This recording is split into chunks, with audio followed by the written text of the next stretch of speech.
All right, so what we're doing today is we're going to talk about electric field, which is going to be closely related to Coulomb's law that we discussed last time. So we're going to do that. We're going to do practice problems, and then you're going to have work time. I have tests finished, so you can do test corrections. Just a couple things coming up.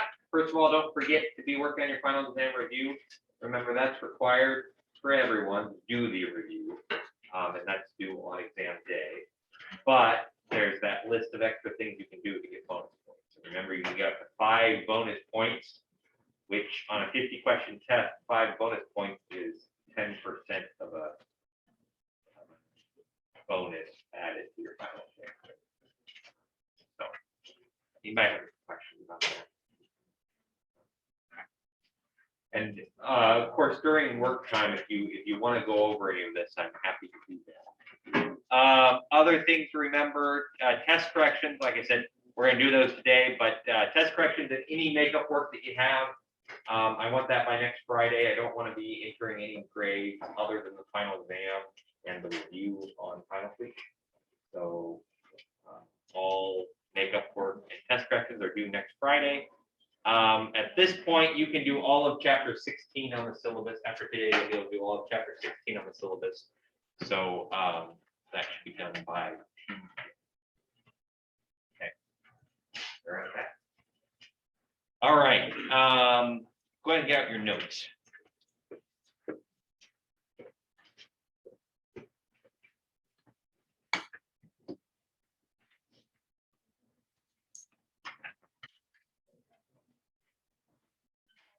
You know what? I guess what I could do first. Anybody have any questions over the homework they want to ask?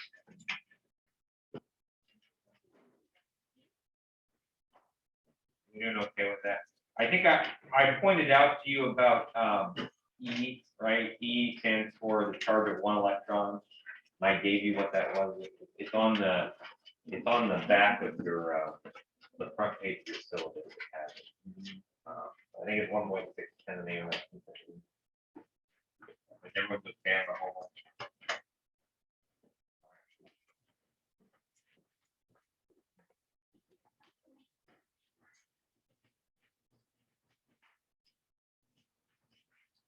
All right, you can label your notes for today, electric field.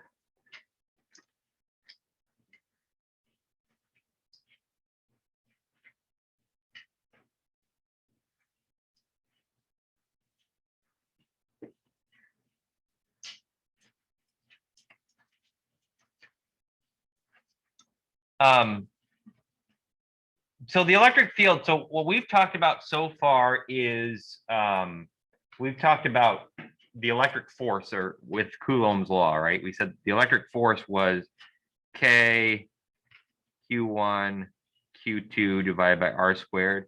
And remember, we said that that's very similar to the form of the equation is very similar to the force of gravity equation.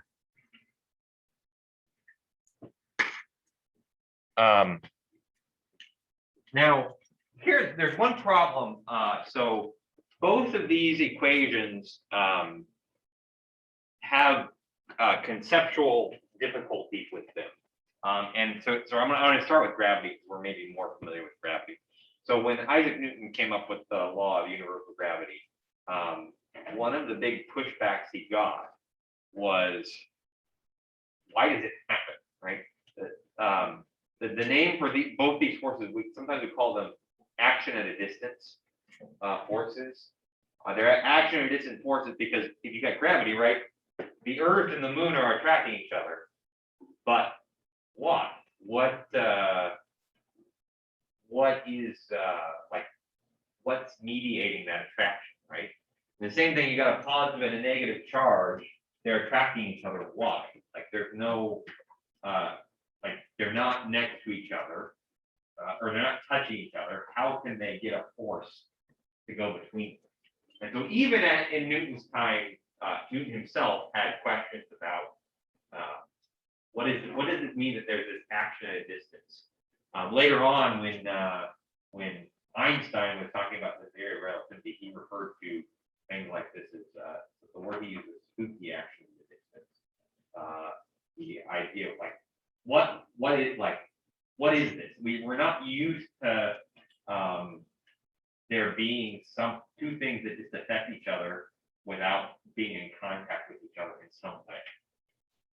And so the way that this eventually gets rectified is by talking about a field.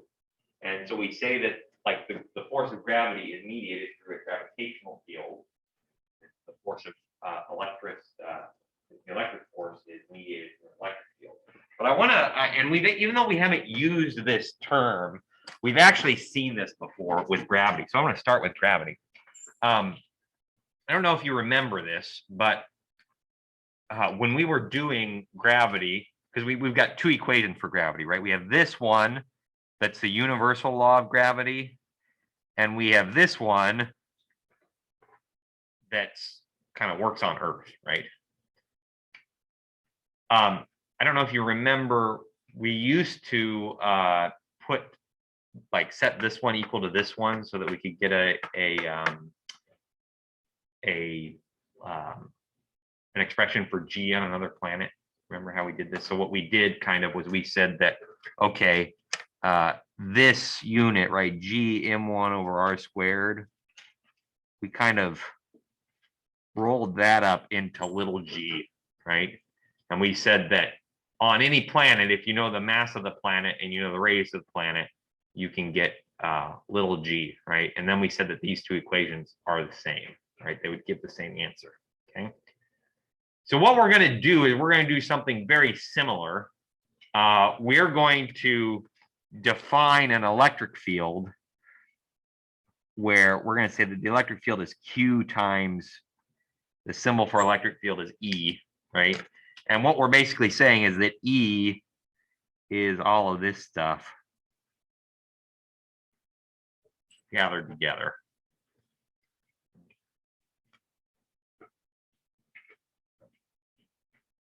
And E is going to be the electric field. Okay. Now, I want to say a little bit more about this because we are used to treating G as the acceleration of gravity. But another thing is you can also think of G as the gravitational field, right? The G is a number that indicates the gravitational field. It also equals the acceleration of gravity. So in this case, right, E is going to be a symbol that means electric field. So really, we actually define it like this. We say that E, the electric field, and it's really a vector, is defined as the electric force divided by charge.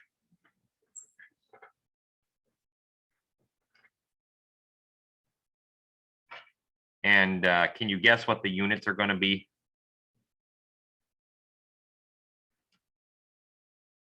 Well, force is newtons, charge is coulomb. So the units are newtons per coulomb.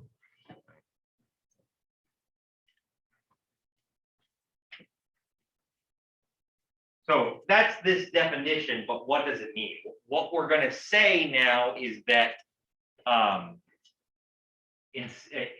so you can think about this in terms of forces at a distance as two charges that attract each other. Or you can think of it as one charge makes an electric field, and then the other charge sits in that electric field, and the interaction of the electric field is what causes the force, right? That's the way to think about it. So there's to get your mind around this, there are a couple ways to visualize this. Let me start with my animation. Yeah, go ahead. Okay. So in the gravity situation, yes, G becomes like there are some G's that are like really commonly used. Yes. Like the G of Earth. Yes. Right. Are there electric fields that we commonly work with, or is it more like a slightly different scenario where we work in our solving? I'm going to defer that question for just a minute because I think that my answer will make more sense in a second when I show you what this looks like. So if I don't answer it, bring it back up again. So here's how I want to think about this, right? So this animation here is, so we've got a positive charge here, And the way to think about an electric field is if I put a positive charge here, the field is sort of appears around the charge. And as I move the charge, right, you can see that the field moves.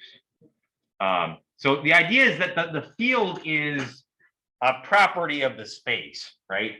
So what would happen is, so let's here. So if this is the field, so this sensor, you can think of the sensor as just a positive charge, right? If I put a charge here, a positive charge here, what's it going to do? It's going to go in the direction of the field, right? If I put a positive charge closer to it, it's going to go in the direction of the field, but it's going to be farther away from it, right? So what we talk about then is we talk about a charge as having an effect on the space around it. And its effect on the space around it we call the electric field. And so then you lose this problem of action at a distance, because it's not that these things are having some sort of spooky effect on each other. What's happening is one of the objects is interacting with the space around it, making a field, right? And then the other object sits in the field and has a response to the field. Okay? So the way we do this, and I want to show you, so there's a positive charge here, right?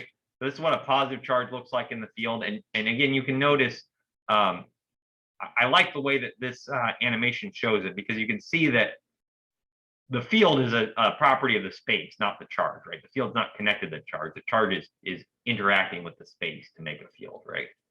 But I want you to look at the difference between a positive charge. So a positive charge has the arrows going out from it, right? And if I take a negative charge here, the negative charge is going to have the arrows going into it. So by convention, what we're going to say is that the arrows point in the direction that a positive charge would go, right? So a positive charge would be attracted. That's why the arrows go in. And if I put a positive charge here, a positive charge would repel. That's why the arrows go out.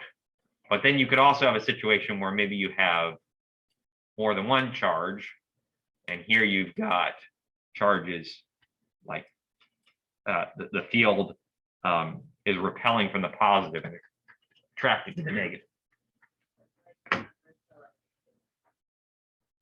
Okay, yeah. So you're thinking, I think, of the magnetic field. So you're talking about like the magnetic field of the north and south pole of the Earth. Yeah, but it's actually it's similar. So what we can actually, I'm hoping we get with this here, I don't know where I get to here, but the electric field can bring about a magnetic field, which is very similar.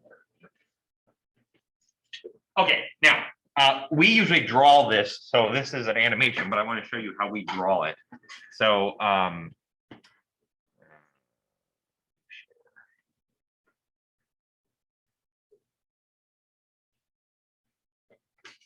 so we draw fields like this. So if you've got a positive charge, I'm gonna draw all my fields in green, I guess. If we got a positive charge, we draw our fields as these lines. And again, you want the, we're going to put an arrow on it, and the arrow goes in the direction that a positive charge would go, right? So the arrows in the electric field always point in the direction that a positive charge would go.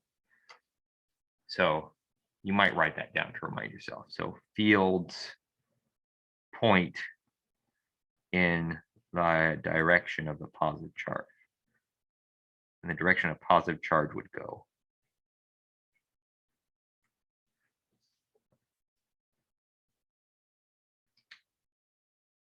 So here's an example of a positive charge, a field around a positive charge. A field around a negative charge would look very similar, except that the arrows would go in because positive charges would attract to a negative field.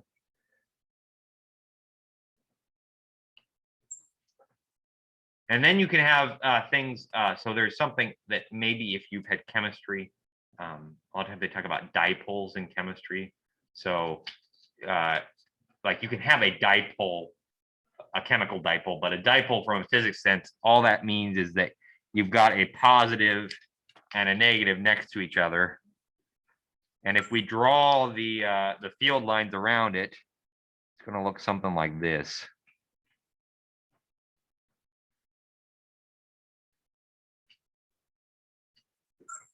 But again, we need the arrow to go away from positive and toward negative.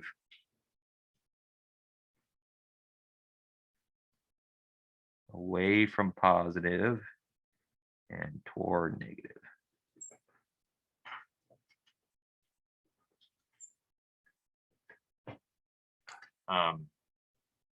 You can also have some, like, this is not a dipole, but if you had two positive charges together, so two positive charges together are going to look something like this.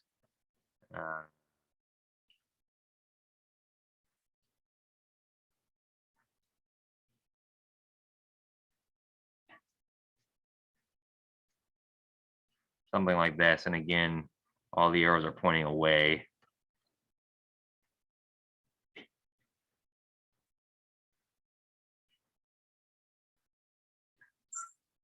Yes. Well, that two positive, is there a point in which, because of how the poles are, the particle won't Right. It would be right there in the center, right? And so the next thing that I was going to say about this is that, so fields point in the direction that a positive would go. And the other thing we're going to say is that the field is stronger when the field lines are closer together. So when the lines are closer together.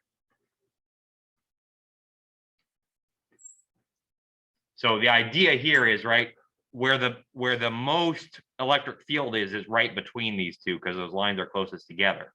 But in here, right, you have a point right here where if you're right in the center, you're being repelled from both of them, and you're going to have zero force right there in the center.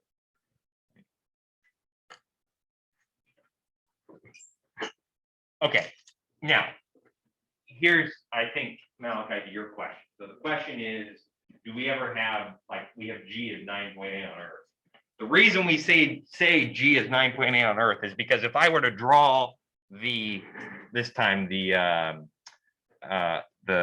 gravitational field on the Earth, so if this is the Earth, I'm going to do a different color so that you know that it's not. But the idea is the gravitational field on the Earth looks like this, right? Because it's all attractive. So the gravitational field on the Earth looks like this. The reason we can say it's 9.8 on the Earth is because all the experiments that we are doing are right here, right next to the Earth. They're so close to the Earth that they're in the same spot, right? That doesn't really happen. I mean, when you're talking about charges that are usually on the order of atoms, right? And even if you get a big enough charge, it's still, you're not often going to be just right next to it. So the only reason it makes sense for things like using 9.8 as the field on the Earth is because that's where it is on the surface of the Earth, which is where we do 99% of our experiments. Okay, so then let's follow up. We talked about we briefly touched on magnetic poles. That's slightly different, where the Earth has a constant one. So we would have a constant magnetic field for Earth or no? Actually, yes. You can. It's fairly constant. And I don't remember what it is. There is a number for what the magnetic field is on the Earth, on the surface of the Earth, that like a compass would interact with. Yes, that would be fairly constant.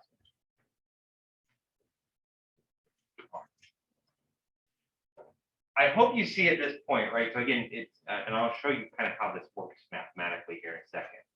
But I hope you see that at this point that this answers the question of spooky action at a distance, right? What happens is, in essence, the way the two particles are connected, they're not connected actually, but the reason why one particle attracts the other particle is the way you think about it is when you put a charged particle in space, it has an effect on the space, and then it's the space that actually affects, interacts with the other charge, right? You can also do, I also think that it's important when you're thinking about fields, you've got to be careful because you've got to separate in your mind the charge that is making the field and the charge that is experiencing the field, right? In reality, they both are making the field and they both are experiencing the field, but mathematically you've got to keep them separate. So again, going to the gravity situation, right? Imagine, so like if I drop my pen, right? So usually we think about that as the Earth makes the gravitational field and the pen responds to the gravitational field. Now remember, technically, the pen is pulling the Earth and the Earth is pulling the pen, right? So technically, they both have their own gravitational field, but usually there's one that makes sense to think of as the generator of the field, and the other one that it makes sense to think of as experiencing.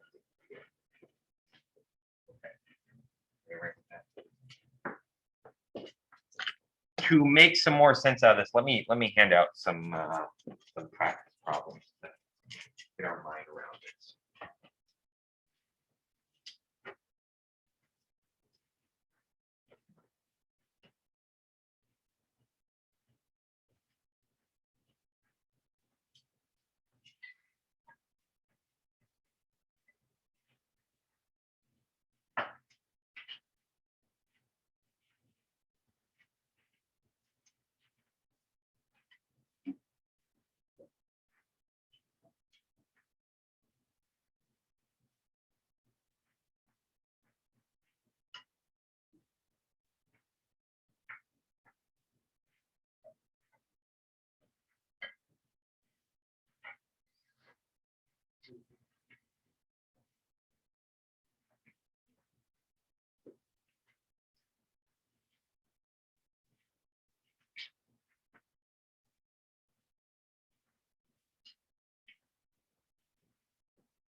All right.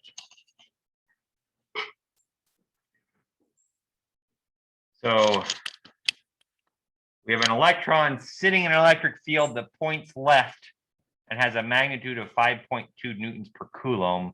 Find the direction of the force acting on the electron. Okay. So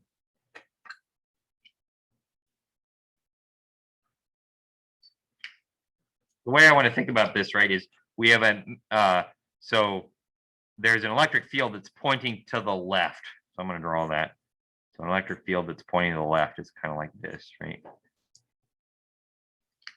And we have an electron that's negative that's sitting in here.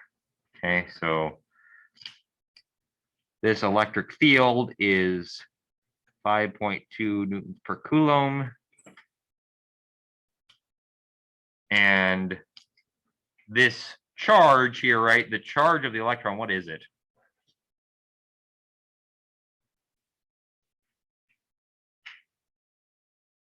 Remember what the charge of an electron is? Yeah.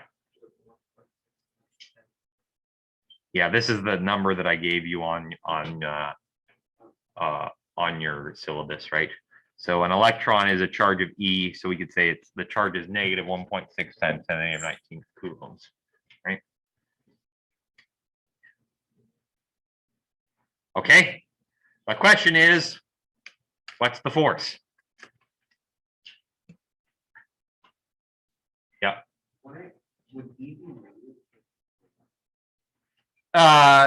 Yeah, you can do it that way. I'm gonna take, yeah, let's do it that way. Let's go ahead and do that way.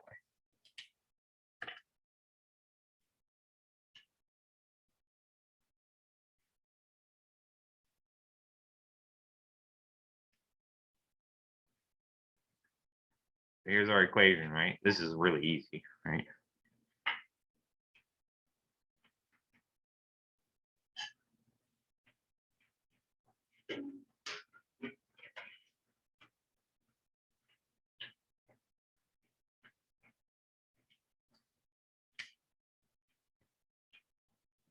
I don't have my calculator, so if someone could tell me what that is, that'd be great. That should be newtons, right? Hey, sorry, what? Sorry, okay, 8.3.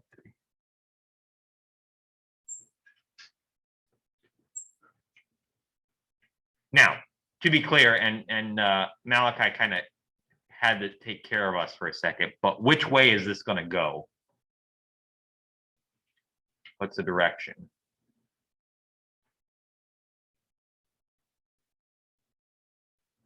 Should go to the right. Why should it go to the right? It should go this way. This is the direction of the force. Remember why it has to go right? Yeah, they're attracted to each other. Remember we said that the field points in the direction that a positive charge would go, right? So the field points in the direction a positive charge would go. A negative charge is going to go against it, right?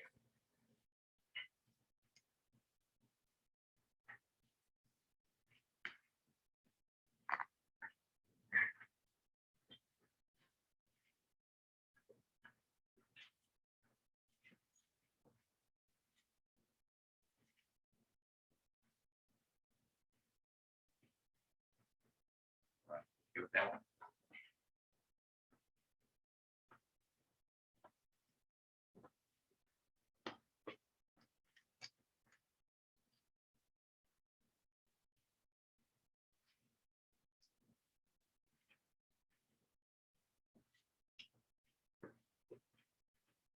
All right, what is the electric field 3 millimeters away from a charge of 5 microcoulomb or millicoulombs? So, and I didn't say whether it was positive or negative. Let's just say it's positive. So,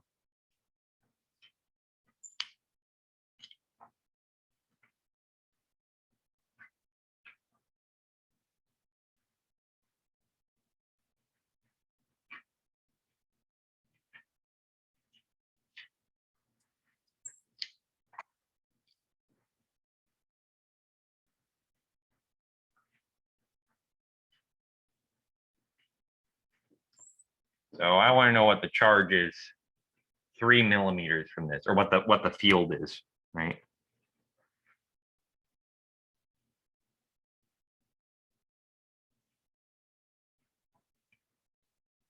Using this equation, can you tell me what how I would find the field?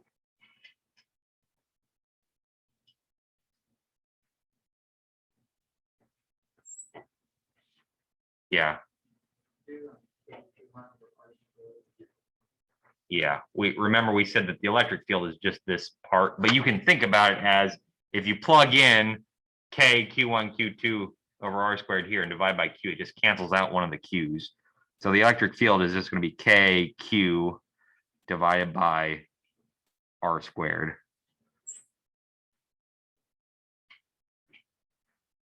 So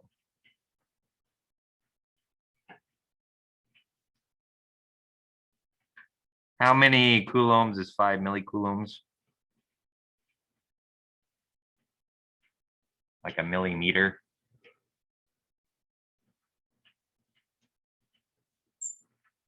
Right, divided by 1,000. Then we got 3 millimeters, so 0.003.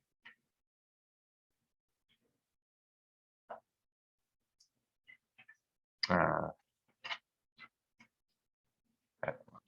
there. You. All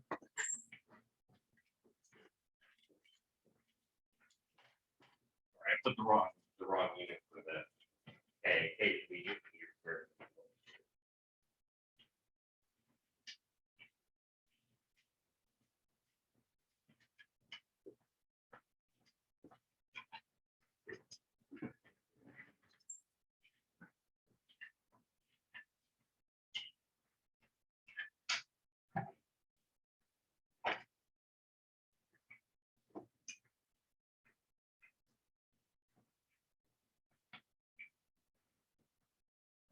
I don't have, did anyone, you have what it is? Oh, I have a question. Yes. So like Newton is like a unit that is made up of other units. Is there a unit to the Newton coulomb? A Newton- Another name or is it just No, it does. No, there is no for a Newton per Coulomb. It turns out strangely, although Coulombs is actually a more fundamental quantity, it turns out that strangely a Coulomb is defined as an amp second. Amps are going to be a unit of current that we're going to get to. So you can make another unit out of it. You can make what is it? It's a volt per meter. You can make a volt per meter out of it. But we haven't said what a volt is yet. So, but there's no single unit per meter. Anyone have what this is? Go ahead, Drake. Positive 12.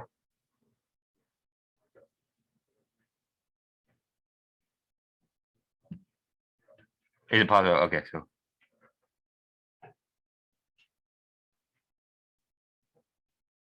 And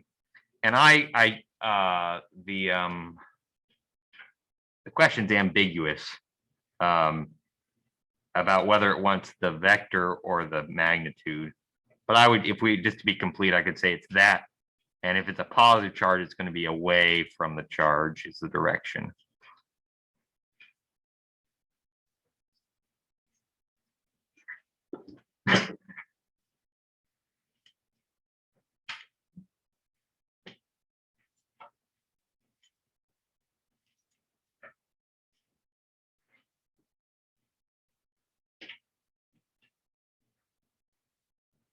All right, the last one here is just, so this is the one that requires, you gotta be the carefulest with.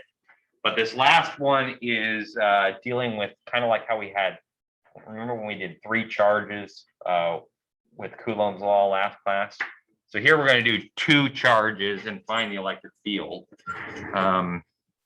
So question 3 says, a charge of 40 nanocoulombs sits 5 millimeters away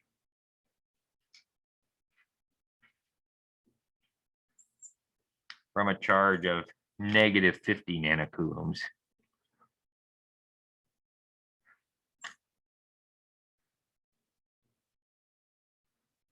What is the magnitude of the electric field halfway between them?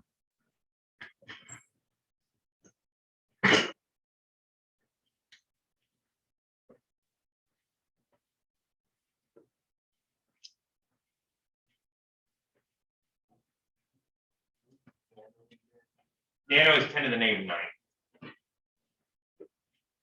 By the way, I don't know if you guys saw this, but it's actually at the very top of the problems.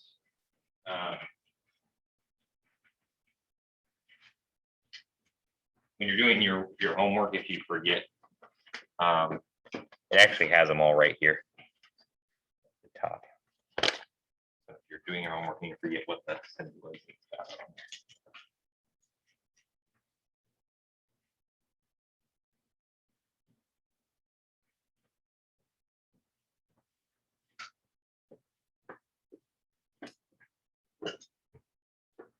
Okay, so I want to know the electric field here, right?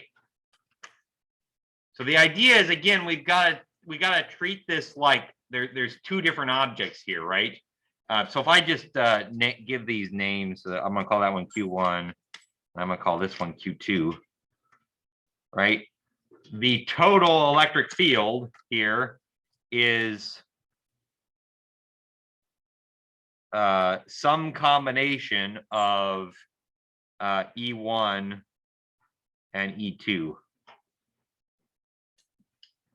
Now, we have to remember, just like before, we have to be careful about whether we're adding them or we're subtracting them.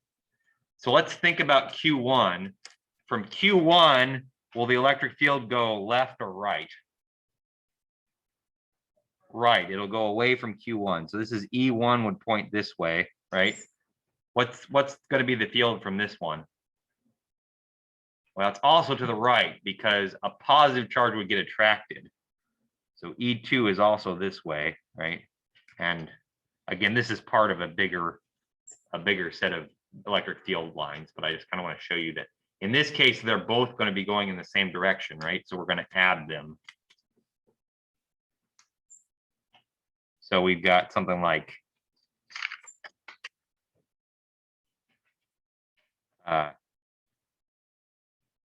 KQ1 over R squared plus KQ2 over R squared. I'm just, I put them in absolute values just because, like I said, I don't like to take care of the negatives in the equation. I like to take care of the negatives afterwards. So.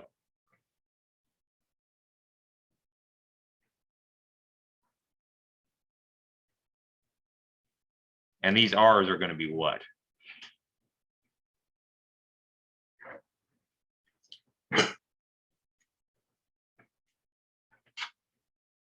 R's are going to be 2.5 millimeters, right? So 0.0025 meters.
I got.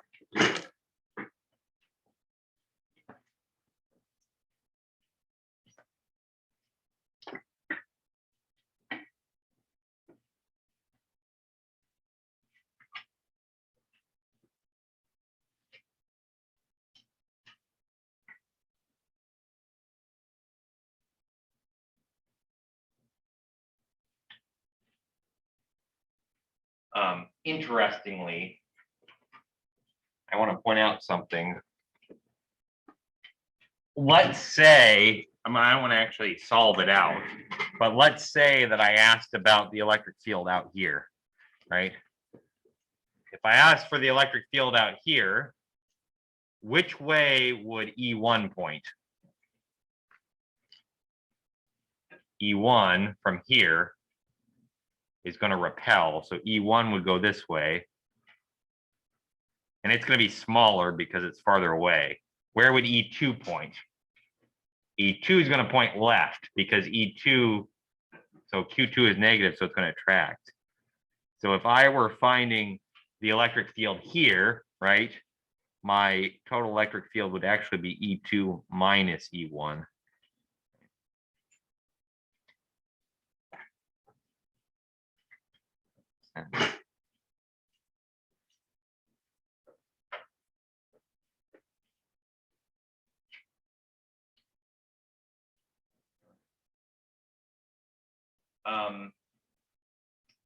Let me give you some time to work. I might, depending on how things go, I might introduce you to current select circuits at the end of the period.